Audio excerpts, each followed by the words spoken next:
Alors, aujourd'hui, on va parler de l'expérience qui a finalement créé la sexologie moderne. L'expérience qui a un peu bouleversé notre manière de concevoir la sexualité humaine. Et le protagoniste de cette expérience, de cette histoire, eh bien, c'est un monsieur qui s'appelle Harry Harlow. Alors, qui c'est Harry Harlow? Harry Harlow, c'est un scientifique américain qui a fait ses expériences dans les années 50. Et son domaine d'expertise, c'était la psychologie. Et donc, il s'intéressait à quoi? Eh bien, particulièrement à l'étude de ce qui était inné et de ce qui était acquis chez les nourrissons, chez le nouveau-né.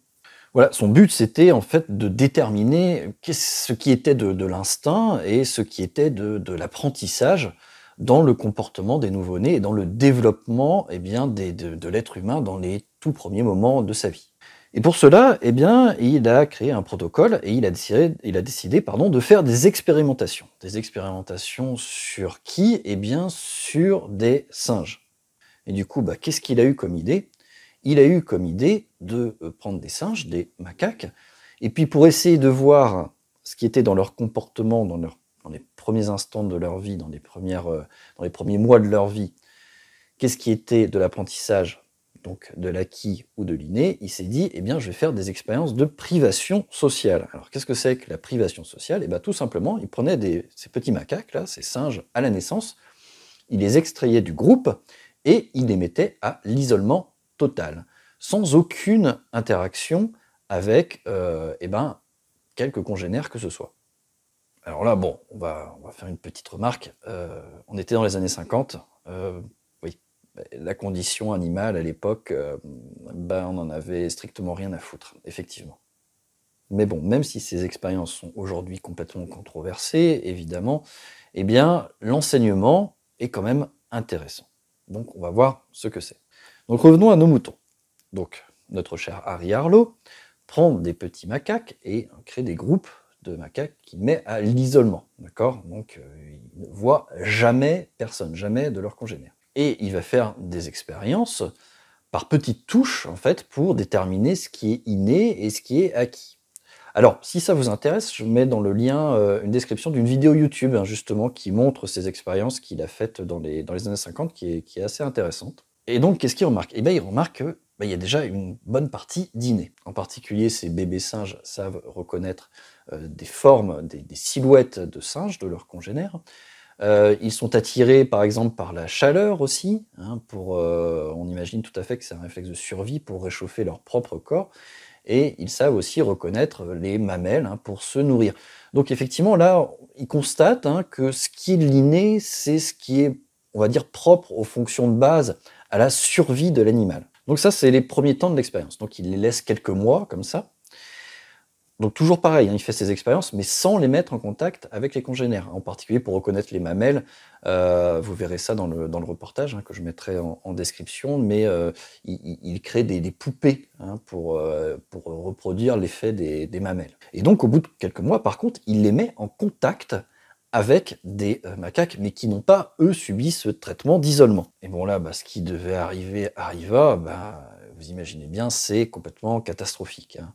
C'est-à-dire que ces singes isolés là ont un comportement complètement autistique avec les autres, c'est-à-dire qu'il n'y a pas ni de communication, ni d'interaction entre eux. C'est impossible, c'est comme si c'était deux espèces différentes. Et en plus, donc ce comportement autistique, en plus, donc c'est absence de communication, d'interaction, et les singes isolés ont peur, ont une peur panique de leurs propres congénères.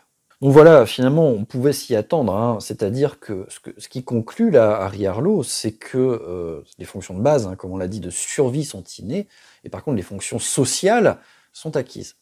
Et c'est là que ça va commencer à nous intéresser. Parce que vous allez me dire, bon Mathieu, ok, mais le sexe dans tout ça, c'est là où ça va commencer à nous intéresser. Parce que du coup, on peut se poser la question, donc du coup, c'est la reproduction, c'est une fonction de base ou c'est une fonction sociale? Dans quelle catégorie on va la mettre? Harry Harlow, il s'est posé exactement la même question.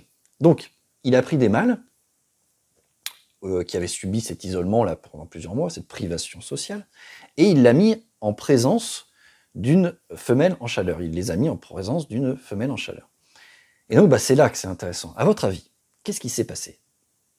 eh ben, il s'est absolument rien passé. C'est-à-dire que le mâle, en présence de cette femelle en chaleur, a le même comportement autistique. Il est vaguement énervé de voir une de ses congénères, mais il ne s'accouple pas. Mais l'expérience ne s'arrête pas là. Il va maintenant prendre un autre groupe de singes isolés, sauf que, en plus de l'isolement, il va les mettre en contact, alors je crois que c'est quelques heures une ou 2 heures par jour, avec d'autres singes, pour voir si le processus de sociabilisation marche. Et donc les résultats sont édifiants, puisque donc là, il y a une socialisation, et en plus, sur cette même expérience du mâle mis en présence d'une femelle en chaleur, eh bien là, il y a accouplement. Et ça, c'est quand même assez dingue.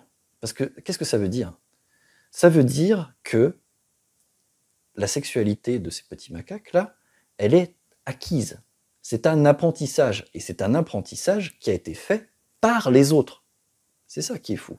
C'est que la sexualité de ces singes-là, c'est une expérience sociale, en plus d'être un apprentissage complet. C'est vrai que de but en blanc, comme ça, on aurait pu se dire, bon, bah, la sexualité, il y a quand même une part d'instinct, ouais, peut-être il va être vaguement énervé, mais il va finir par lui sauter dessus pour s'accoupler avec elle. Eh ben non, non, du tout. Cette expérience montre que la sexualité chez les singes, c'est un apprentissage, c'est un acquis. Et encore une fois, c'est même une expérience sociale. Alors maintenant qu'on a dit ça pour les macaques, est-ce que vous pouvez imaginer ce que c'est chez l'être humain? Mais c'est encore pire. C'est encore pire parce que chez l'être humain, la sexualité, elle est taboue, elle est cachée, ce qui n'est pas le cas des singes. Et en plus, nous, on a le pouvoir, la capacité intellectuelle de la conceptualiser et d'en faire une abstraction. Des concepts philosophiques, par exemple, ou romantiques, ou même érotiques. Donc, vous imaginez bien que la dose d'acquis, la dose d'apprentissage chez l'être humain, eh ben, elle est encore plus grande que chez le singe. Ce qui me fait dire que la sexualité, eh bien, c'est un apprentissage chez l'être humain de A à Z. Et ça, c'est très important parce que ça fait péter une des idées reçues que j'entends le plus souvent en consultation, qui est la sexualité, c'est naturel. Et si ça ne l'est pas, eh ben, ça doit être naturel, ça doit venir tout seul.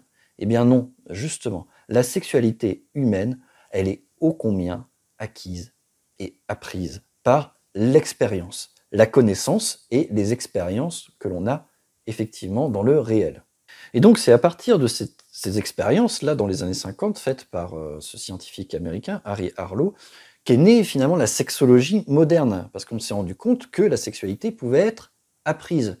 C'est-à-dire un bon apprentissage, c'est les connaissances et les expériences qui en découlent. Et c'est pour ça que mon métier existe. Et c'est mon rôle. Mon rôle, c'est un rôle de guide, finalement. Alors, je ne vais pas vous dire exactement comment faire votre sexualité. Non, c'est un guide pour vous fournir un canevas pour que vous puissiez accumuler des expériences sexuelles positives pour que vous ayez un bon apprentissage de ce qu'est le sexe. Et ça sert à avoir une sexualité épanouie, mais aussi à résoudre des problèmes sexuels, ceux que j'entends plus souvent, par exemple les problèmes d'érection, les problèmes d'éjaculation, de manque de désir de faire l'amour, ou bien des problèmes de vaginisme chez les femmes. Tout ça n'est pas naturel. Et si jamais, par hasard, vous avez un souci de cet ordre-là, il ne vous est pas tombé sur le coin de la figure par hasard. C'est pas vrai. C'est votre expérience, votre apprentissage qui est insuffisant, ou bien vos expériences qui sont négatives. C'est pas de votre faute, mais il y a toujours moyen de le corriger. Et ça, c'est une très bonne nouvelle. On peut apprendre à tout âge selon toutes les conditions. Et c'est pour cela que je vous partage mon savoir pour vous guider à travers mes consultations, par exemple ici au cabinet, ou bien dans les formations que je fais en ligne. Donc voilà, je voulais vous raconter justement cette expérience qui a permis de créer la sexologie moderne telle qu'elle est aujourd'hui, qui s'est passé dans les années 50, sur ces petits macaques-là qui malheureusement ont eu des privations sociales, mais qui ont permis de démontrer que la sexualité, c'est un apprentissage. Voilà, je vous dis à la prochaine fois.